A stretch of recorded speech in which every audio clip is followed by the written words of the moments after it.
सुर्खियों में।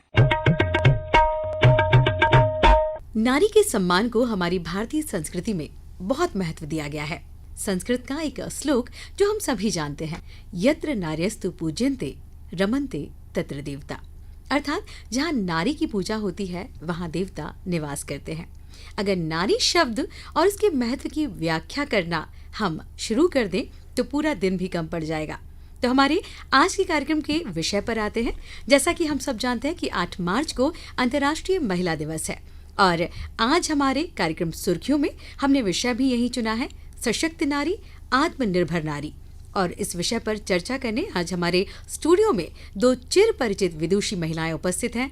Centre head और सीनियर व्याख्याता IIFT भोपाल सुश्री सपना सिंह परमार जी एवं सुमधुर आवाज की धनी और प्रसिद्ध रेडियो जॉकी रही सुश्री अनादि तिवारी जी। बहुत बहुत स्वागत है आप दोनों का कार्यक्रम सुर्खियों में। नमस्ते। नमस्ते पूर्वा, धन्यवाद। नमस्ते पूर्वा, हमें यहाँ इस प्रोग्राम में इनवाइट करने के लिए आपका बहुत बहुत धन्यवाद। बहुत स्वागत है आप दोनों का। और कार्यक्रम की शुरुआत करने से पहले आपको बता देते हैं कि क्यों 8 मार्च को महिला दिवस मनाया जाता है। दरअसल 1908 में अमेरिका में मजदूर आंदोलन हुआ था। इस मजदूर आंदोलन में करीब 15,000 महिलाएं शामिल हुई थी और न्यूयॉर्क की सड़कों पर अपने अधिकारों की मांग करते हुए उतरी थी। कामकाजी महिलाओं की मांग थी कि उनकी नौकरी के घंटे कम किए जाएं और वेतनमान उनका बढ़ाया जाए। इसके अलावा इस आंदोलन में महिलाओं को मतदान का अधिकार देने की भी मांग की गई थी। और जब सरकार के कानों में कामकाजी महिलाओं के आंदोलन की ये आवाज पहुंची तो 1 साल बाद 1909 में अमेरिका की सोशलिस्ट पार्टी ने महिला दिवस मनाने का ऐलान किया और हर बार इस दिवस की एक अलग थीम होती है। तो अंतर्राष्ट्रीय महिला दिवस 2024 के लिए यानी हमारी इस बार की जो थीम है वो है इंस्पायर इंक्लूजन, यानी महिलाओं का सम्मान करना और दूसरों को इसके लिए प्रेरित करना। जी हाँ, सही बात है। जब हम दूसरों को महिलाओं के समावेशन को समझने और महत्व देने के लिए प्रेरित करते हैं तो हम एक बेहतर दुनिया का निर्माण भी करते हैं। तो आइए हम अपने कार्यक्रम का प्रारंभ करते हैं और बातें करते हैं हमारे स्टूडियो में मौजूद हमारे मेहमानों से। तो सबसे पहले सपना जी आपसे पूछना चाहूँगी कि कल और आज की नारी की स्थिति में बहुत ज़्यादा अंतर है और बहुत स्थिति बदल चुकी है, तो आप इसे किस नज़रिए से देखती हैं? सबसे पहले अंतर्राष्ट्रीय महिला दिवस की आप सभी को शुभकामनाएं। जब भी आपका प्रोग्राम ब्रॉडकास्ट होगा तो आई सपोज उस वक्त तक ये दिन आ चुका होगा। तो मुझे लगता है आज जब मुझे इस प्रोग्राम के लिए आपका इनविटेशन मिला तो मैं नॉस्टैल्जिक थी। मैं सोच रही थी कि सिंस माय चाइल्डहुड से लेके अब तक, जब तक मैं एक मैच्योर फीमेल, एक लेडी, एक मदर और वर्किंग प्रोफेशनल हूँ, तो क्या क्या ट्रांसफॉर्मेशन हुए हैं सोसाइटी में और हाउ वी हैव इवॉल्व, मतलब हम कितना अब तब से लेके अब तक हमारी जो जर्नी है या इवॉल्वमेंट है वो कितना रहा है। तो सबसे पहले मैं आपको बताऊं, पहले बातें बहुत होती थी। हम मनाते थे, हम इंटरनेशनल वीमेंस डे हमेशा मनाते थे और लोग उस दिन पे बहुत अच्छी अच्छी बातें करते थे। हम अर्बन लेडीज़ को तो मुझे लगता है कि हम बहुत फॉर्चुनेट हैं या हमको बहुत मौके मिलते हैं, हम बहुत बातें कर सकते हैं, हमारी जो आवाज़ है वो लोगों तक पहुँचती है और आवाज़ उठाने के लिए भी हमारे पास बहुत सारे प्लेटफॉर्म्स होते हैं। पर अगर इंडिया की बात करती हूँ, हम हमारे नए भारत की बात करते हैं, तो सबसे पहले हमको अपने रूट्स के बारे में बात करनी होगी कि हमारी एक एग्रीकल्चर बेस्ड इकॉनमी है। फाइन। तो अगर हम एग्रीकल्चर बेस्ड इकॉनमी की बात करते हैं तो मेरे दिमाग में सबसे पहले आती है रूरल वीमेन। ओके, अगर हम वुमेन एम्पावरमेंट की बात कर रहे हैं तो हम 4 महिलाएं शहरों में बैठकर या फिर किसी स्टूडियो में बैठकर बात कर रहे हैं, तो ये हमारे लिए हम फॉर्चुनेट हैं। बट मुझे लगता है कि हमको इंक्लूसिविटी की बात अगर आप कर रहे हैं तो मेरी सोच जो है वो सबसे पहले मेरे रूट्स पर जाती है और वो रूट शुरू होते हैं मेरे रूरल बैकग्राउंड से। फाइन। तो मैंने बचपन में गांव भी देखा है, मेरे डैडी और मेरी मम्मी दोनों का गांव होता था। अब सालों से जाना नहीं होता, बट उस वक्त मैं बहुत जाती थी और आज भी कभी कभी जाना होता है। तो मैंने बहुत सारा ट्रांसफॉर्मेशन वहाँ भी देखा है ना जी। क्या होता था कि पहले लोग बातें कर रहे होते थे तो उनको लगता था कि हमारा काम तो मेजरली उनके लिए डिवाइडेड था कि भाई आप ये बेस पे काम कर रहे हो।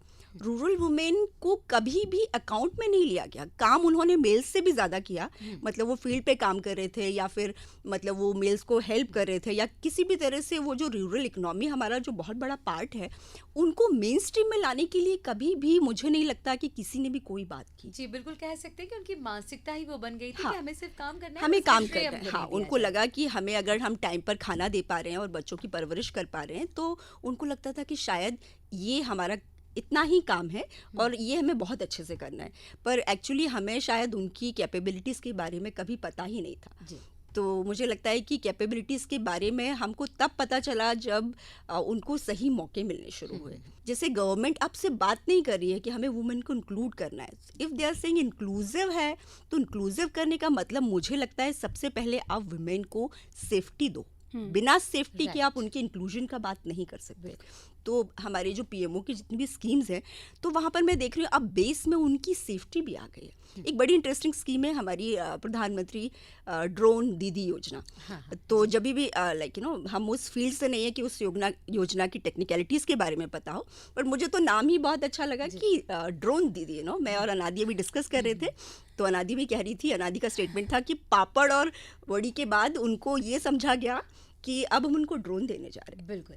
तो अगर इंडियन इकोनॉमी के हमको अगर उनको बैकबोन बनाना है रूरल वुमेन को, तो मुझे लगता है ड्रोन दीदी जैसी स्कीम, जहाँ पे आप सोचिए आप एक इक्विपमेंट ड्रोन तो अगर रूरल वुमेन को इक्विप करने जा रहे हैं ड्रोन से, और ये इसकी मैं पढ़ रही थी तो इसका कैसे इन्वेंशन हुआ कि जब हमारा कोविड आया तो उस वक्त भी बहुत सारे फर्टिलाइजर्स की कीमतें बहुत हाई चली गई, तो लगा कि ये काफ़ी अब इसका कोई सॉल्यूशन निकालना पड़ेगा। तो ड्रोन बहुत सारे काम करता है, बट मुझे लगता है कि यहाँ मुझे जो बहुत इंटरेस्टिंग फैक्ट लगा, हम सब अपना एक पार्ट पिक कर लेते हैं ना, तो मुझे उसमें बहुत इंटरेस्टिंग लगा कि फर्टिलाइजर्स की कीमत बहुत ज़्यादा थी, तो एक नैनो फर्टिलाइजर करके इन्वेंशन हुआ, और अब फीमेल्स को ड्रोन उन्होंने अलॉट किए हैं। और आप सोचिए कि फीमेल ड्रोन से सिंचाई कर रही हैं अगर, या फिर एग्रीकल्चर बेस्ड और भी काम कर रहे हैं, तो फिनेंशियली जब आप उनको ये फीलिंग दे रहे हो कि now you are into main stream, तो उनको बैकबोन बनाना, उनको विचारधारा को उनकी मेन स्ट्रीम में लाना, मुझे लगता है ये एक बहुत बड़ा कदम था। और ऐसी बहुत सारी योजनाएं हैं, हम बात करते रहेंगे। सही कहा आपने। कहते हैं ना कि भारत की जो आत्मा है वो ग्रामों में बसती है, गांधी जी कहा करते थे। और जब ग्रामों का विकास होगा तो देश का होगा, और ग्रामों की सबसे ज्यादा जो आत्मनिर्भरता अगर कहना चाहेंगे तो हमारी वुमेन्स पर डिपेंड है। अनादि जी, आप क्या कहना चाहेंगे? पूर्वा जी, जैसे कि आपने कहा कि पहले और अब की नारी में कितना कुछ बदलाव देख रहे हैं, बहुत बदलाव आया है। पहले तो मतलब अगर सबसे पहले अगर हम बात करें उनके जन्म की, तो जन्म लेना ही बहुत मुश्किल था। पहले अगर कोई बेटी पैदा होती थी तो दुख मनाया जाता था, फिर सोचा जाता था कि अभी आगे क्या करना होगा। मृत्यु दर भी हम देखते थे कि बहुत सारी चीज़ें ऐसी होती थी जो कि जिसे याद करके डर जाते थे उस ज़माने में। पर आज का अगर ज़माना देखें, और वैसे भी हम देखें तो हमारी जो सोसाइटी है वो बहुत पुरुष प्रधान सोसाइटी है। मतलब कुछ भी चीज़ें होंगी तो पहली चीज़ जो होगी वो पुरुष प्रधान होती थी, बट आज के टाइम में बहुत बदलाव आ गया है। और एक और चीज़ मैं कहना चाहूँगी कि एजुकेशन को लेकर भी अगर जैसे जैसे टाइम बीतता गया, अगर हम आज की बात करें 2024 की जो महिलाएं हैं, अगर हम उन्हें देखते हैं, बच्चों को देखते, चाहे गांव हो या शहरी महिलाएं हैं, बहुत बदलाव आया है और उनकी सोच में बहुत बदलाव आया है। और जैसा कि अंबेडकर जी ने कहा था कि अगर किसी भी जगह को या किसी भी देश को हमें प्रगति देना है तो वहाँ की महिलाएं जो हैं, सबसे पहले उन्हें हमें एजुकेट करना है, शिक्षित करना है। तो जैसे जैसे शिक्षा बढ़ी है समाज में, जैसे जैसे शिक्षा का चीज़ें आई हैं, वैसे वैसे जो फीमेल्स हैं, लेडीज़ जो हैं, उनमें बदलाव देखने को मिला है। और बहुत ज़्यादा इसके पीछे जो है एक रीज़न मुझे लगता है कि जो संचार है, रेडियो है, टीवी है, इनके माध्यम से बहुत सारी चीज़ें चेंज हुई हैं। अब महिलाएं जागरूक हो गई हैं बिल्कुल अपने अधिकारों के प्रति। बिल्कुल बिल्कुल। तो आज की जो महिलाएं हैं वो जागरूक हैं। अगर वो कुछ भी, और सबसे अच्छी बात सोशल मीडिया है, तो अगर वो खाना बनाना भी सीख रही हैं तो भी वो उसमें यूट्यूब पर यूट्यूबर बन गई हैं। गांव की एक महिला भी यूट्यूबर बनी हुई है, उसको पैसे मिल जाते हैं। आर्थिक दृष्टि से वो बहुत ज़्यादा मजबूत हुई है। तो जहाँ आर्थिक दृष्टि से मजबूत होती है तो एक तरह से हमारे पास भी अगर पैसे नहीं होते तब हमारी स्थिति बड़ी बुरी होती है, लेकिन जब पैसे होने के बाद हम खुद में एक कॉन्फिडेंस देखते हैं तो बहुत बदलाव आया है। पहले वो निर्भर थी, मतलब पहले की महिलाएं बहुत ज़्यादा निर्भर हुआ करती थी फैमिली पे, पति पे, पिता पे। आज की महिलाएं अगर उनको पति, पिता, भाई नहीं भी मिल रहा है तो वो अकेले भी अपने आप सब काम करती हैं। पहले निर्भर थी और अब आत्मनिर्भर बन चुकी है। बिल्कुल। जैसे कि आपने अधिकारों की बात कही, तो सपना जी, बहुत सारी योजनाएं महिलाओं के लिए संचालित की जा रही हैं, बहुत सारी स्कीम्स उनके फ़ायदे के लिए लाई जा रही हैं। तो क्या ये योजनाएं उनके समग्र विकास के लिए पर्याप्त हैं? आप किस नज़रिए से? देखिए, बहुत सारी योजनाओं के बारे में हम अक्सर पढ़ते रहते हैं। तो मैंने एक जो बहुत बड़ा चेंज नोटिस किया कि पहले क्या हो रहा था, इंक्लूजन की बातें कर रहे थे लेकिन उसको मैच करती हुई स्कीम्स की काफ़ी कमी थी।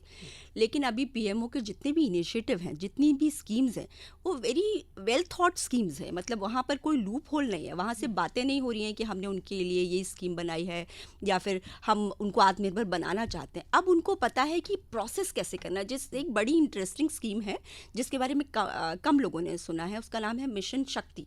मिशन शक्ति। तो ये आपका वुमेन एंड चाइल्ड डेवलपमेंट जो आपका हमारा मंत्रालय है, स्मृति ईरानी जी ने जब इसको रखा संसद में, तो इसकी बड़ी इंटरेस्टिंग चीज़ें थी कि उन्होंने उसको, ये एक इंटीग्रेटेड वीमेन एम्पावरमेंट प्रोग्राम है, तो इसमें उन्होंने उसको बहुत प्रॉपरली, मुझे लगा कि शायद मुझ जैसी फीमेल या महिला को जो सबसे ज़्यादा बात इसकी छूती है, या जो मुझे लगता है कि या इसको मैं 10 on 10 दे सकती हूँ स्कीम में, क्योंकि ये दो चीज़ों को अपने उसमें परव्यू में लेते हैं। ये बात करते हैं, इस स्कीम के दो बहुत इंपॉर्टेंट पॉइंट हैं, एक है संबल और एक है उनका सामर्थ्य। फाइन। तो वो क्या करते हैं, सबसे पहले इस प्रोग्राम में वो बात करते हैं safety and security of the women, and उसके बाद में एम्पावरमेंट की बात करते हैं। जैसे कि मैंने टॉक शो की शुरुआत में ही आपसे कहा कि मुझे लगता है जब तक कि आप उनको एक सिक्योर्ड माहौल या सेफ्टी नहीं देंगे, तब तक आप उनका जो भी कैपेबिलिटीज़ हैं उनको एक्सप्लोर आप तब तक नहीं कर सकते जब तक कि आप उनको मेंटली रिलैक्स नहीं कर देते कि भाई अब आप सिक्योर हैं, यहाँ सेफ हैं, अब आप अपनी कैपेबिलिटीज़ के साथ आगे आइए। तो इस योजना में वो सबसे पहले बात करते हैं कि हम आपकी सेफ्टी सिक्योरिटी, और सेफ्टी सिक्योरिटी की वो एक बार बात नहीं कर रहे, उन्होंने यहाँ पर वन स्टॉप सेंटर्स बनाए हैं। कितना अच्छा एक आइडिया है कि एक वन स्टॉप सेंटर है जहाँ पर एक फ़ीमेल आती है और उसको पूरा फीमेल्स का एटमॉस्फेयर मिलता है, जहाँ पर उसकी काउंसलिंग, अगर साइको सोशल काउंसलिंग है तो एक फ़ीमेल कर रही है, अगर उससे एजुकेशन से लेकर रिलेटेड कोई क्वेरीज हैं तो एक पूरा सेटअप है जो उसको इन्फॉर्मेशन दे रहा है, एम्प्लॉयमेंट पॉसिबिलिटीज़ क्या है।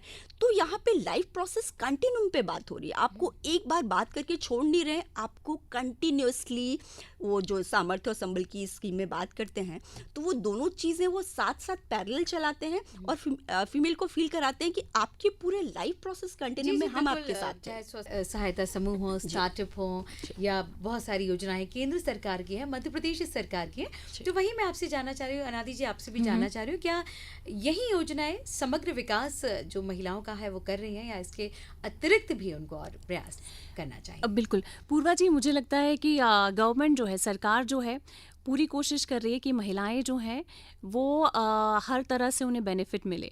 तो सरकार ने तो अपना काम कर दिया है, पर हमको, मतलब जो महिलाएं इस वक्त हमें सुन रही हैं, उन्हें भी पूरी जानकारी उस योजना का होना चाहिए, उन्हें कौन कौन सी योजना के वो अंतर्गत आती हैं वो जानकारी होना चाहिए, तभी उसका वो पूरा लाभ ले पाएंगी।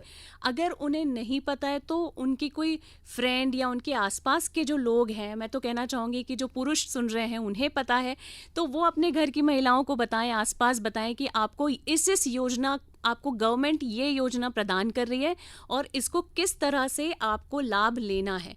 तभी जो गवर्नमेंट योजना बना रही है एक एक महिला, यानी कि गांव और शहरी हर महिला के पास पहुंच पाएगी। तो अगेन कहना चाहेंगे वही जागरूकता बहुत ज़रूरी है। सरकार तो अपनी बात महिलाओं तक, लोगों तक पहुंचा ही रही है, लेकिन अगर जहां वो नहीं पहुंच पा रहे हैं, अगर हमारे टच में भी महिलाएं आती हैं, हमारी सखियां आती हैं, तो हम उनको बता सकते हैं कि आप इसकी पात्रता रखती हैं तो आप इस योजना का बिल्कुल लाभ ले सकती हैं। अभी जैसा कि योजना की बात चल रही है, तो अभी कुछ समय पहले नारी शक्ति वंदन विधेयक या महिला आरक्षण विधेयक संसद द्वारा पारित किया गया था। इस अधिनियम का लक्ष्य संसद और राज्य विधानमंडलों में महिलाओं के लिए कुल सीटों में से 1/3 सीटों को आरक्षित करना है। तो इस विषय पर भी चाहूँगी कि आप मुझे हमेशा लगा कि हम अगर भारत की डेवलपमेंट की बात कर रहे थे, हम अगर इंडिया की इकोनॉमी की बात कर रहे थे, तो वुमेन लेड डेवलपमेंट नहीं था अब तक। हम बहुत सशक्तिकरण की बातें कर रहे थे, हम फीमेल्स को बोल रहे थे, हम उन्हें बहुत चांसेस दे रहे, लेकिन आपकी बातें थी जब तक कि ये वीमेन रिजर्वेशन बिल नहीं आया था। क्योंकि मुझे लगता है किसी भी कंट्री का एपी सेंटर होती है पॉलिटिक्स, और जब तक कि आप वुमेन डेवलपमेंट को अगर एक्सपेक्ट कर रहे हैं तो आप उनकी भागीदारी बढ़ाइए ना। तो जब ये अभी हमारे यहाँ 14% है लोकसभा में और 9% है स्टेट लेजिस्लेटिव असेंबलीज में, तो मुझे लगता है इसका जब तक बढ़ना नहीं होगा, जब तक कि हम एपिसेंटर में नहीं आएंगे, हम डिसीजन मेकिंग बॉडीज़ में नहीं होंगे, तब तक हम अपने इशूज़ पे सॉल्यूशंस को कैसे ढूंढेंगे। तो अब ये एक बड़ा अच्छा स्टेप है।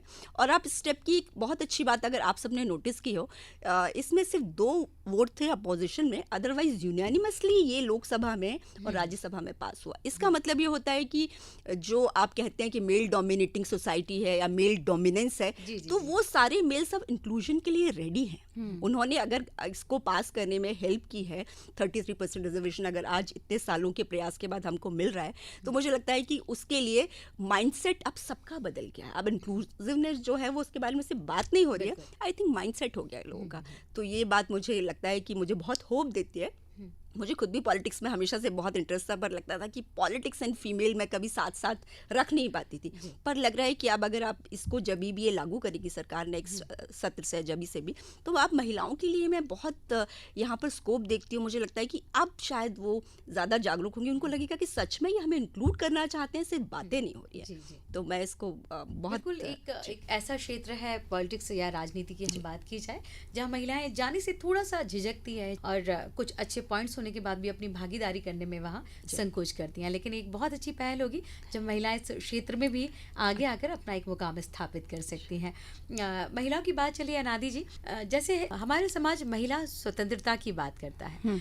आज अगर महिलाओं की हम बात करते हैं, बहुत सारी चीज़ें सकारात्मक समाज में देखने मिलती हैं, तो वही महिलाओं को लेकर नकारात्मकता जो चीज़ें हैं कि नशे में की आदी हो जाना या कुछ गलत रास्ते पर चले जाना, बहुत सारी चीज़ें हैं। तो महिला स्वतंत्रता से आप क्या समझती हैं? पूर्वा जी, ये बहुत ही अच्छा सवाल है, क्योंकि जहाँ पर स्वतंत्रता मिलती है तो उस स्वतंत्रता का हम कितना लाभ ले पाएँ, उसका हम गलत इस्तेमाल ना करें, इसका ख्याल हम सभी को रखना चाहिए। मैं मेल और फीमेल दोनों की ही बात कर रही हूँ। तो जितनी भी महिलाएं इस वक्त सुन रही हैं, सभी को आजकल क्या लगता है सपना जी एंड पूर्वा जी कि मॉडर्न अगर हमें बनना है, अगर हमें आधुनिकता चाहिए, तो हमको अल्कोहल का सेवन करना चाहिए, हमको स्मोक करना चाहिए, हमको वो सारी चीज़ें करना चाहिए जो कि एक पुरुष करता है, लड़के करते हैं, तभी हम इस समाज में है ना स्थापित हो पाएंगे। ये गलत फहमी बहुत सारी महिलाओं की, मैं ये नहीं बोल रही हूँ कि सभी की है, बट कुछ महिलाओं की ये गलत फहमी है। तो ऐसा ना करें, क्योंकि बहुत सारी चीज़ें अगर देखा जाए तो जो गलत है वो तो गलत है ही। अल्कोहल लेना, स्मोक करना, ये सारी चीज़ें मुझे लगता है मैं लड़कों के लिए भी गलत बोलूँगी और महिलाओं के लिए भी गलत बोलूँगी। तो हमें एक दायरा रखना चाहिए। दायरा मतलब इस तरह से कि हम समझें कि हमें जो स्वतंत्रता मिली है वो किस लिए मिली है। हमें स्वतंत्रता मिली है, लड़कियों को स्वतंत्रता मिली है कि हम आत्मनिर्भर बन सकें, हम अपने हाथ में अपनी कमाई ला सकें, हमारे जो सपने हैं, महत्वाकांक्षाएं पूरी कर सकें, ना कि हम उसको उस महत्वाकांक्षा को अति महत्वाकांक्षा में बदल दें या कंपटीशन करने लगे कि ये कर सकते तो हम क्यों नहीं कर सकते। वो सारी गलत चीज़ें, छूट का गलत हम बिल्कुल गलत इस्तेमाल ना करें। और ये हम सबको पता होता है कि क्या सही है और क्या गलत है। तो इस चीज़ का हमको बहुत पतली सी बारीक सी एक जो लाइन है उसका ध्यान रखना चाहिए। और पेरेंट्स को भी ध्यान रखना चाहिए कि अगर वो अपनी बेटी को स्वतंत्रता दे रहे हैं, आज़ादी दे रहे हैं, तो उनको ख्याल रखना चाहिए कि हमारी बच्ची या बच्चा कहीं इस लाइन को, एक जो लक्ष्मण रेखा है, उसे क्रॉस तो नहीं कर रहा है, तो उसका ख्याल रखना चाहिए। यानी इसके सही मायने और सही परिभाषा है, वो हम सबको समझ के आगे बढ़ना चाहिए। जैसा कि सपना जी, आजकल हम देखते हैं एक और परिवर्तन समाज में आया है। बेटियों को तो छूट दी जाती थी, लेकिन बहुएं कहीं ना कहीं थोड़ा सा रिजर्व फील करती थी। ऐसा होता था कि उनके निकलने की या उनकी स्वतंत्रता को लेकर कहीं ना कुछ बाधाएं थी। तो वो समय भी अभी बहुत ज़्यादा परिवर्तित हुआ है। उस विषय पर भी मैं बिल्कुल, ये शायद हम सारी जितनी भी विवाहित महिलाएं हैं इस टॉपिक पे ज़रूर हम हमेशा बात करना चाहते हैं। सी सोसाइटी भी इवॉल्व कर गई है अभी। व्हेन आई गॉट मैरिड तब चीज़ें अलग हुआ करती थी, और आज मुझे लगता है कि जितने इन लॉज फ्रीडम देने के लिए रेडी हैं, कभी कभी तो वो पेरेंट्स से भी ज़्यादा अपने आने वाली डॉटर इन लॉ के लिए रेडी रेडी होते हैं कि हमें उसे फ्रीडम देनी है, उसके डेवलपमेंट को सपोर्ट करना है, हमको कहीं भी हिंड्रेंस नहीं बनना है, उसके बीच में हमको रोना नहीं बनना है। हमको अगर कुछ कर सकते हैं तो हम उसका जो भी सपना है या उसके जो करियर की पॉसिबिलिटीज़ हैं वो हमारे घर आने पे ख़त्म ना हो। तो मुझे हमेशा लगता है कि अब चीज़ें बदल गई हैं। 100% चेंज कहीं पर भी नहीं आता है, तो अभी भी हमको कुछ चीज़ों के लिए थोड़ा इंतज़ार और करना होगा। फिर भी मैं उसे बहुत ही इस पहल को बहुत ही पॉजिटिव तरीके से देखती हूँ कि अब चीज़ें सच में बदल गई हैं। तो महिलाएं अब अगर इतने अच्छे परिवेश में और इतने अच्छे माहौल में जो करना चाहें, उनके सपनों की उड़ान को रोकने वाला कोई भी नहीं है। जी, यानी लोगों की मानसिकता भी जो है वो वुमेन्स को लेकर काफ़ी काफ़ी चेंज हुई है और सबको ये लगने लगा है कि नहीं, अगर हमारे घर में एक हाथ से आता दोनों हाथ की कमाई अगर आएगी, दोनों सशक्त बनेंगे, निर्भर बनेंगे, तो शायद परिवार की जो बागडोर है दोनों हाथों में बराबर रहेगी और संतुलन भी बना रहेगा। बिल्कुल। अनादि जी, आजकल बहुत सारी चीज़ें जो है मतलब सरकार द्वारा तो करी ही जा रही हैं, प्राइवेट संस्थान भी, वो भी महिलाओं के उत्थान के लिए बहुत सारी संस्थाएं हैं, NGOs हैं, वो काम कर रहे हैं। ऐसा कौन सा मुद्दा आपको लगता है या कौन सी बात ऐसी लगती है कि जिस पर योजना कोई लागू होनी चाहिए या NGOs को या उनके लिए भी, महिलाओं के लिए इस विषय पर आवाज़ उठानी चाहिए?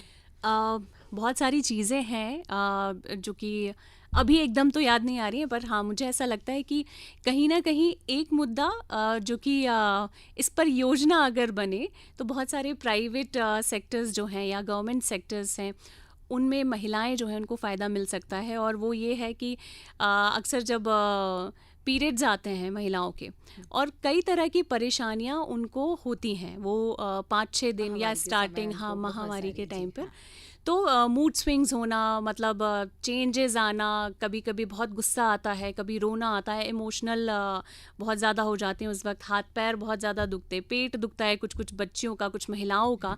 तो उस वक्त मुझे जैसा कि याद है कि एक प्राइवेट सेक्टर है जहाँ पर 2 दिन की छुट्टियाँ दी जाती हैं महिलाओं को, पर अगर ये ओवरऑल दी जाए 2 दिन का, मुझे लगता है कि वो जो टाइम है अगर उसमें 2 दिन की छुट्टियाँ मिले तो एक थोड़ा सा रेस्ट मिल जाएगा। निश्चित रूप से महिलाओं को जो वो दिन रहते हैं महिलाओं के, वो क्योंकि आप देखिए अभी गर्भावस्था की जो छुट्टियां हैं वो सरकार देती है 6 महीने का, उसके आगे का भी प्रावधान हो चुका है, बच्चे के चाइल्ड लीव जो मिलती है महिलाओं के लिए। तो बहुत ही अच्छी बात कही आपने कि अगर इस मैटर को भी लेकर कहीं ना कहीं अगर गवर्नमेंट हमारा सपोर्ट करेगी कि इस समय भी महिलाओं की मदद करनी चाहिए तो महिलाओं के लिए भी बहुत अच्छा कदम होगा। आपसे भी जानना चाहूँगी सप्ताह जी।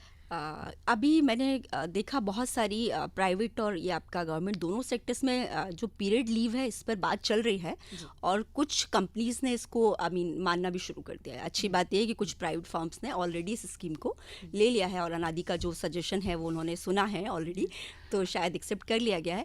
और यहाँ पर मैं एक चीज़ और कहना चाहूँगी कि मैंने कुछ इसके लिए सुना कि कुछ महिलाएं ही महिलाओं के लिए कहती हैं कि हम बराबरी के हैं तो हमें क्यों पीरियड लीव चाहिए। तो मैं कहूँगी कि जो हमारी फिजियोलॉजी है एक ह्यूमन की, उसमें मेल और फीमेल को अलग अलग बनाया गया है।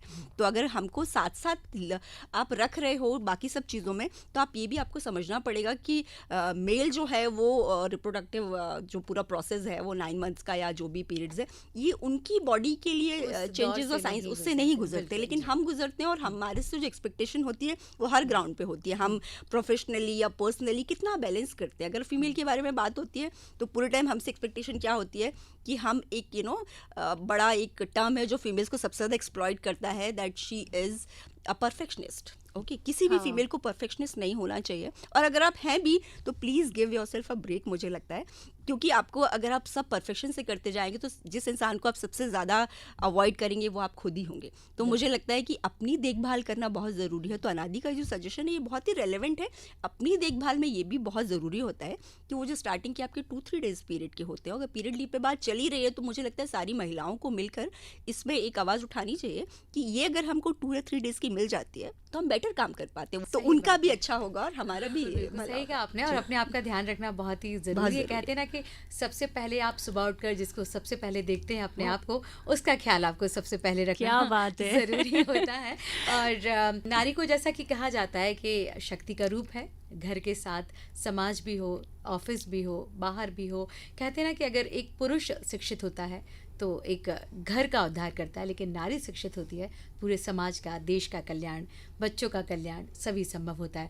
तो चलते चलते मैं भी महिला दिवस पर चाहूँगी अनादि जी, आप एक प्यारा सा संदेश हमारी महिलाओं को दें कि जिस तरह से आप अपने मुकाम पर आगे बढ़ रही हैं, तरक्की कर रही हैं, निश्चित रूप से आप भी एक आइडियल है हमारी महिलाओं के लिए, तो किस तरह से वो आगे बढ़ें और अपने भविष्य को संवार सकें। बिल्कुल पूर्वा जी, यहाँ पर जो दोनों मेरे सामने बैठी हैं फीमेल्स, और वो खुद अपने आप में बहुत अच्छी हैं। उन्होंने भी आपने खुद बहुत अच्छा मुकाम पाया है, सपना जी ने बहुत अच्छा मुकाम पाया है। आपने तो मैं बस ये कहना चाह रही हूँ कि आपका जो सपना है, जितनी भी महिलाएं हैं, जितनी भी लड़कियां मुझे सुन रही हैं, जो भी सपना है, ड्रीम है उनका, तो उसे पूरा करिए और कोशिश करते रहिए। सबसे अच्छा मुझे लगता है कि हार्ड वर्क जो है, कड़ी मेहनत से आप अपने उस रास्ते पर पहुंच जाएंगे जो आप चाहते हैं। और उस कड़ी मेहनत का जो रास्ता है, प्लीज़ शॉर्टकट ना बनाएं, इतना ही कहना चाहूँगी। बिल्कुल। और सपना जी, आप भी बताइए कि खुली आंखों से वो कौन से सपने हमारी नारियां देखें जिन्हें वो सच कर दिखाएं, किस तरह से? मुझे लगता है कि जब आप सपने देखते हैं तो स्काई इज़ द लिमिट। कहीं आपको सपने देखते वक्त बिल्कुल भी कंजूसी नहीं करनी चाहिए। मैनिफेस्टेशन तभी होता है जब आप सपने सच में देखते हैं।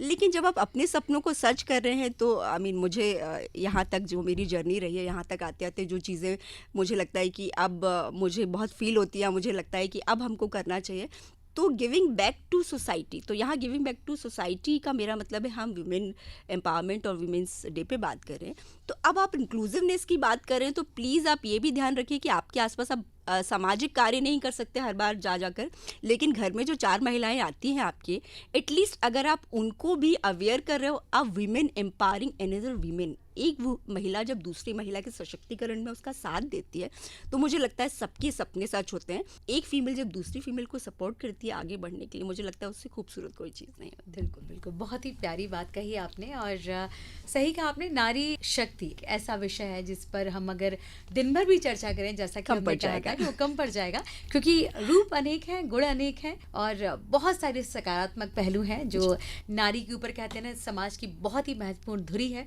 जिसके ऊपर आधी दुनिया टिकी हुई है।